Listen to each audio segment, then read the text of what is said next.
Boa tarde. Tá frio. Nossa, tá bem frio, mas tá gostoso. Eu acho que eu gosto muito do tempinho mais gelado. E o tempo tava muito seco, muito quente, tava complicado. Bom, começar o vídeo falando que, dando um adendo de que, né, a ideia do canal é ser um diário, né? Então, não vou falar só sobre exatamente questões da faculdade em si ou coisas legais, porque hoje eu pretendo falar um negócio um tiquinho pessoal, mas que ainda entra questão de faculdade, enfim. Mas talvez, pode ser que algum dia eu venha falar sobre outras coisas, né?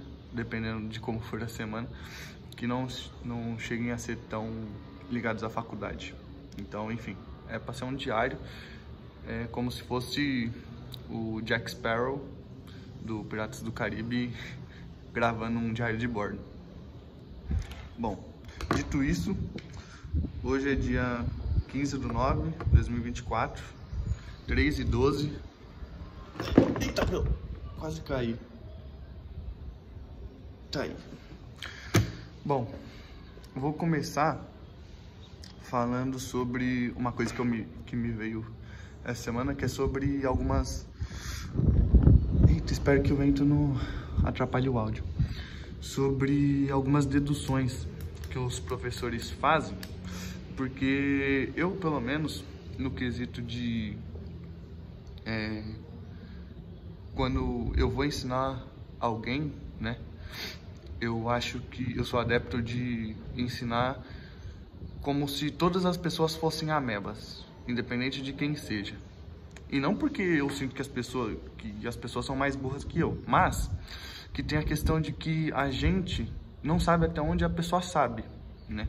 A gente não sabe o que ela sabe porque ela decorou, ou que às vezes ela não sabe um conceito só específico, pode saber tudo o resto de matemática que você falou para chegar numa certa conta, mas um negócio específico às vezes ela não sabe por algum motivo. Então, em vez de às vezes você ficar perguntando, principalmente numa sala de aula ou algo assim, acho que vale mais a pena a gente só fazer todo o passo a passo do jeito mais simples possível, para que todo mundo consiga aprender, né? Porque se você está ensinando para as pessoas que têm mais dificuldade e conseguir atingir elas, ajudar elas a entender, consequentemente você ensina a pessoa que tem um conhecimento médio e o conhecimento avançado, né? Mas enfim, bom, eu tô dizendo isso porque uma das equações lá que os professores estavam passando esses dias, que se eu não me engano é a solução particular para o MHS do MHS, só que eu acho que é de um sistema forçado só. Eu acho que ele não é amortecido, ele só é forçado. E aí, enfim, nessa equação, ela tem uma parte que é um cosseno, e aí tem um argumento de dentro do cosseno, né? Que aí é um ômega t, cosseno de... Ai, caramba! Ômega t mais uma constante, assim. Ixi, pior que... Ah, enfim. Cosseno de ômega é o Wzinho, né? T mais o K, que é uma constante. Só que, o que eu digo que é importante aqui, porque essa constante que a gente está somando, esse K, não necessariamente ele precisa ser uma soma. Ele pode ser uma subtração que, teoricamente, matematicamente, enquanto você está deduzindo a fórmula, não faz diferença.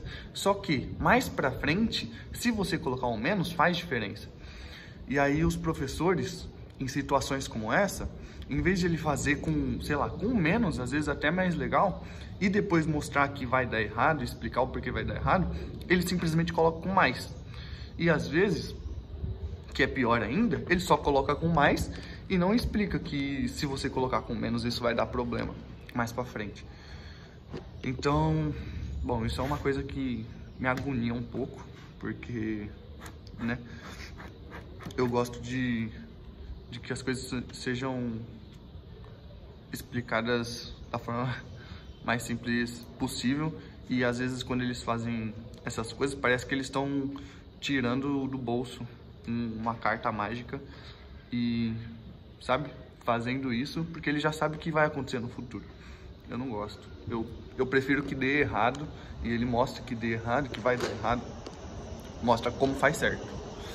Mas enfim, às vezes isso pode ser por causa do tempo, que às vezes fazendo direto do jeito certo economiza tempo para explicar as coisas. Eu não tenho certeza exatamente, mas não é o jeito que eu gosto de aprender.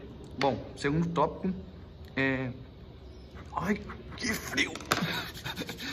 É a falta de explicações com o mundo cotidiano. Isso pode até parecer um pouco malvado, digamos assim, da minha parte dizer isso, porque meu professor até que ele dá alguns exemplos do cotidiano, mas não sei, eu acho que tem pouco ainda, e algo que fosse também para durante as explicações. Então, por exemplo, ele deu o exemplo da ponte de Tacoma.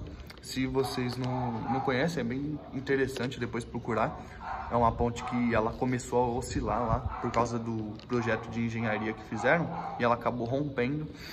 É bem interessante. Ele deu os exemplos dos relógios, do amortecedor de carro, mas acho que se ele tivesse durante as explicações dando mais exemplos, explicando melhor como funcionam os relógios e qual a relação que as oscilações que a gente estava estudando tinha com os relógios e algo desse tipo, eu acho que demonstra uma beleza maior na física, pelo menos para mim. Você conseguir ver um negócio que é abstrato e às vezes, por exemplo, quando a gente está estudando oscilação, em qualquer lugar, pode ser no vestibular, quer dizer, no cursinho, né, pré-vestibular, no ensino médio e na faculdade, eles dão uns exemplos com, sei lá, um pêndulo simples, aí, né? Aí tem um fiozinho, uma bola presa no fiozinho, aí ele fica balançando lá e, pô, quem é que vai ficar em casa mexendo com um pêndulo assim toda hora? Ninguém. Só que se você fizer um exemplo mais cotidiano, que tenha uma situação parecida, eu acho que foi mais divertido de você aprender física, porque você vai resolver um problema que você pode pensar, pô, se fosse na vida real, às vezes eu poderia até usar isso para resolver um problema que eu realmente tenho na minha vida. Algo do tipo, sabe? Então, eu acho que... Ih, droga, eu esqueci de ativar o timer. Vou tentar fazer um vídeo de 15 minutos de novo, né? Vamos ver se vai dar. Bom, essa é a parte que eu falei que ia ser um pouco pessoal, que é que essa semana, especificamente, eu me senti um pouco sem rumo, digamos assim.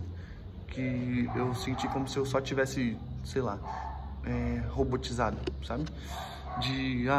Vou pra faculdade, estudo, reviso, vou fazer o esporte, mas não tava sentindo que aquilo tudo tinha algum sentido, sabe? Que eu tava fazendo por algo, por exemplo, sei lá, alguém da física, por exemplo, às vezes ela acorda todo dia e vai pra faculdade e tá fazendo com, pô, eu tenho o propósito de ganhar um Nobel. Então aí, eu acho que isso motiva ele, dá um sentido pra ele, que era algo que eu não tava sentindo. E eu acho que eu ainda não tô sentindo. Mas também muito porque, por exemplo, o Nobel em si não é um negócio que me motiva a estudar física. O meu estudo de física é mais porque eu amo mesmo. É um negócio meio egoísta, mas eu só quero ser físico porque eu acho bonito. E eu quero estudar o máximo de coisas que der.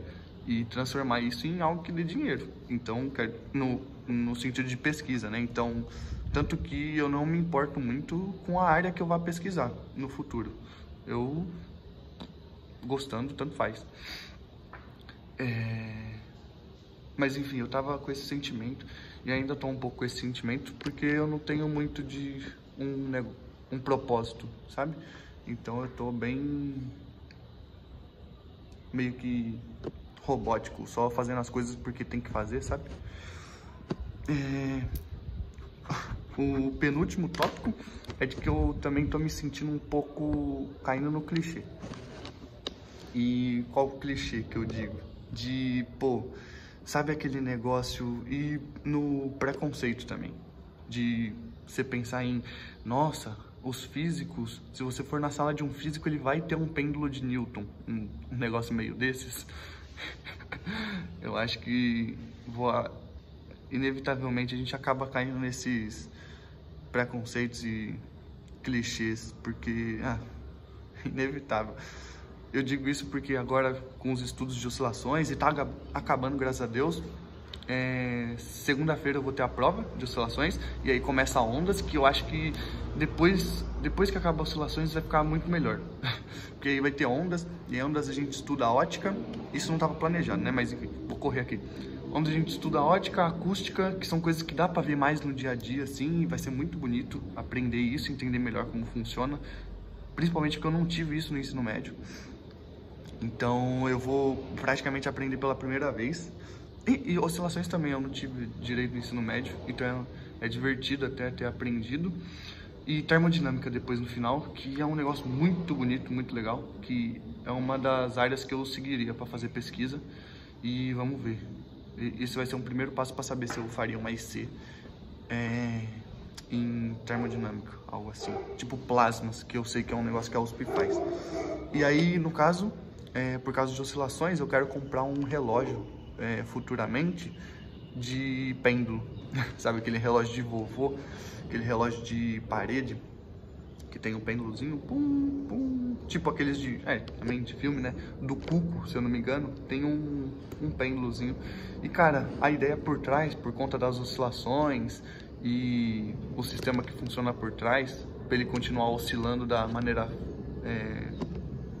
certa, é bonito demais. Então eu quero ter um, vou comprar um depois.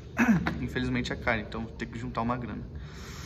E por fim, que não estava planejado, vou ver se dá para falar, eu marquei de última hora, não tinha marcado no celular durante a semana, marquei agora no caderno, que é sobre os experimentos que eu fiz de física experimental. Que eu fiz do pêndulo, acho que eu não postei ainda, né, no YouTube. Vou ver se eu posto em casa, fiz o pêndulo lá, foi legalzinho, ele fica lá balançando com um períodozinho certinho, sem mudar, é muito legal, tipo, não é perceptível pra gente, né, pelo menos. A gente fez um experimento com óleo recentemente, essa semana, que é muito legal. A gente pegou um cilindro, uma proveta cheia de óleo e pegou esferas de metal de diferentes diâmetros, com diâmetros bem pequenininhos. Acho que o máximo foi 5 ou 6 milímetros e foi diminuindo até 1 milímetro.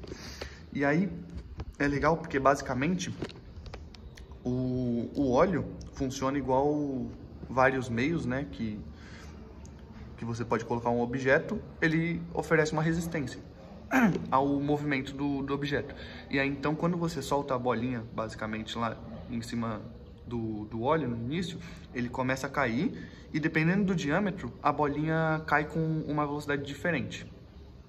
E aí é muito legal, as com maiores diâmetros, elas caem mais rápido, as com diâmetro bem pequenininho, de 1 milímetro, nossa, elas caem muito devagar. Muito legal ver isso, muito engraçado. E outra coisa é que a gente percebeu no experimento, que foi uma coisa que a gente escreveu lá no relatório, que a gente fez uma suposição de que talvez se dependesse de certos fenômenos lá que seriam constantes e tudo mais, as velocidades seguiriam uma linha reta, só que aí a gente percebeu com o experimento, que é o legal e é a ideia de física experimental, que não funciona assim, então ela acaba fazendo uma curva. Não vai dar tempo de explicar o porquê, falta 1 minuto, mas qualquer dia eu explico o porquê, e é legal. A gente fez um experimento com tipo um ovinho de metal, que aí você solta e aí ele vai dando um choquinho numa fita, e aí vai marcando, e aí como ela vai acelerando, o espaço entre as marcas são diferentes, vai aumentando, muito legal. E por último, eu vi no YouTube, quando eu estava revisando, estudando sobre oscilações, oscilações amortecidas, é muito legal, depois procurem aí os experimentos de oscilações amortecidas da USP. O professor, acho que é Maurício o nome dele, ele faz lá com detergente, água e shampoo. É muito legal ver como funciona, como muda a oscilação por causa do meio. E acabou o tempo. Tchau, tchau.